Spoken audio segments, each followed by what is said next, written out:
आई घरोघरी फिरून जुने कपडे गोळा करायची आणि त्या बदल्यात भांडी विक्री करायची. वडील आणि भाऊ यांनी रिक्षा चालवत कुटुंबाला हातभार लावला. आर्थिक परिस्थिती अत्यंत हालाखीची होती. याच संघर्षातून शिंगणापूर इथल्या प्रतीक प्रभाकर शिंदे यानं वयाच्या अवघ्या 29व्या वर्षी पहिल्याच प्रयत्नात विक्री कर निरीक्षक अर्थात GST विभागातील अधिकारी पदाला गवसणी घातली आहे. भाजी विक्रीपासून विविध कामं करत शिक्षण पूर्ण करणाऱ्या प्रतीकनं ऑनलाईन अभ्यासाच्या जोरावर हे यश संपादन केलंय. पाहूया संघर्षाच्या वाटेवरून अधिकारी पदापर्यंत पोहोचलेल्या प्रतीक शिंदेची प्रेरणादायी कहाणी. शिंगणापूर इथल्या विशालतीर्थ पार्क परिसरात राहणाऱ्या गोंधळी समाजातील हे शिंदे कुटुंब. या कुटुंबातील प्रभाकर शिंदे हे रिक्षा व्यावसायिक. त्यांना प्रदीप आणि प्रतीक ही 2 मुलं.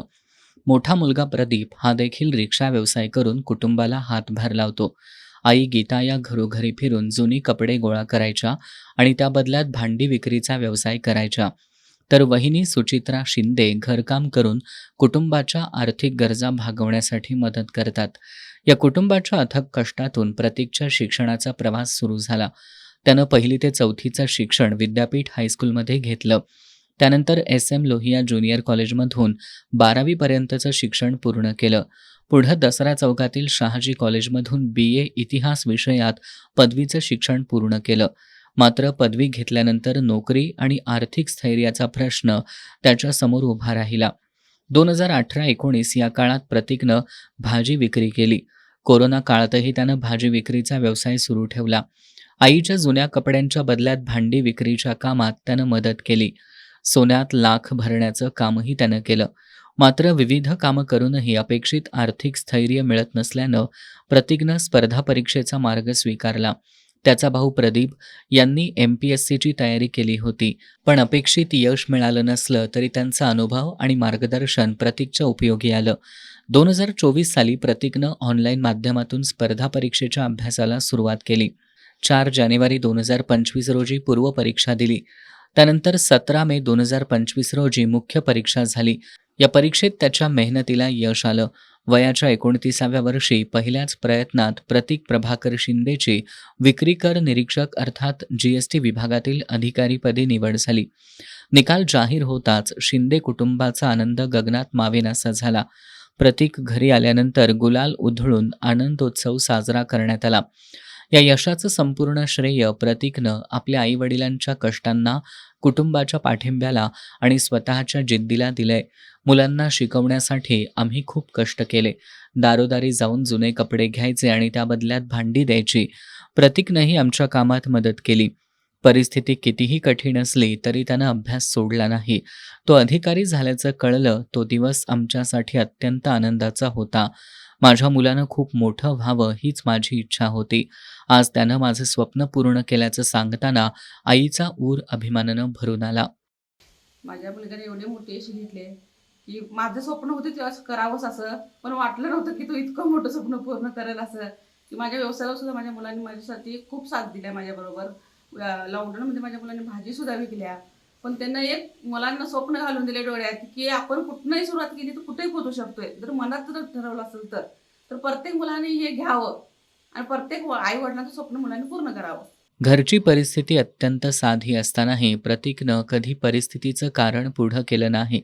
त्याच्या मेहनत आणि जिद्दीचं चीज झालं. आमच्यासाठी ही अत्यंत अभिमानाची बाब आहे. परिसरातील इतर विद्यार्थ्यांनीही प्रतीककडून प्रेरणा घ्यावी अशा भावना शेजाऱ्यांनी व्यक्त केल्या. आज आमच्या कॉलनीमध्ये प्रतीकदादा महाराष्ट्र राज्यात 5व्या क्रमांकावर उपनिरीक्षक पदावर निवडून आले आहेत. त्यांचा भरपूर अभिमान वाटतो. आम्ही कॉलनीत राहायला आल्यापासून त्यांचं कष्ट बघतोय, त्यांच्या आई वडिलांचे कष्ट बघतोय.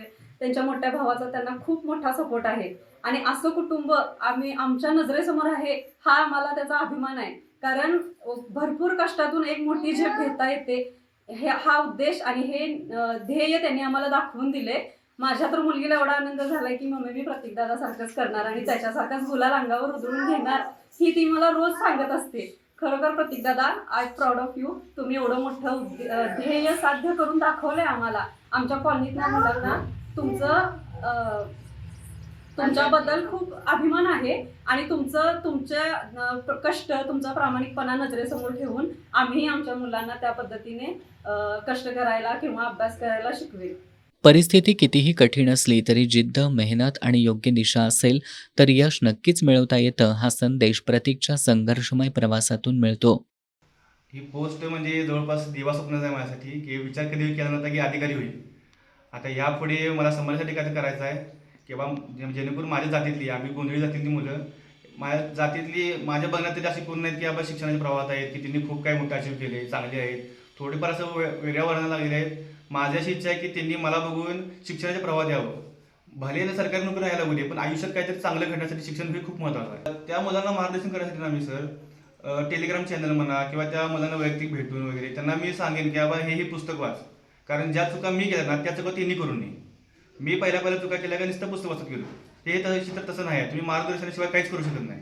त्यामुळे त्या मुलांना मी प्रॉपर मार्गदर्शन करेन, जेणेकरून त्यांचे 1-2 महिने वाचतील किंवा 1-2 वर्ष वाचतील आणि ते कोणती शासकीय सेवेतून पुढे जातील. विक्री कर निरीक्षकपदी निवड झाल्यानंतरही प्रतीक यांचा प्रवास इथं थांबलेला नाही. आता UPSCची तयारी करून देशाच्या सर्वोच्च प्रशासकीय सेवेत जाण्याचं त्याचं पुढील स्वप्न आहे. भाजी विकण्यापासून ते आईच्या व्यवसायात हातभार लावण्यापर्यंत मिळेल ते काम करत आणि संघर्षातून शिक्षण पूर्ण करत प्रतीक शिंदेनं आज विक्री कर निरीक्षक पदापर्यंत मजल मारली आहे.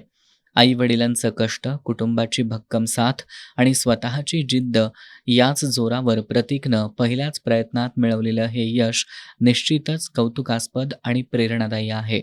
S न्यूजसाठी कॅमेरामॅन जितू शिंदेसह उत्तम पाटील.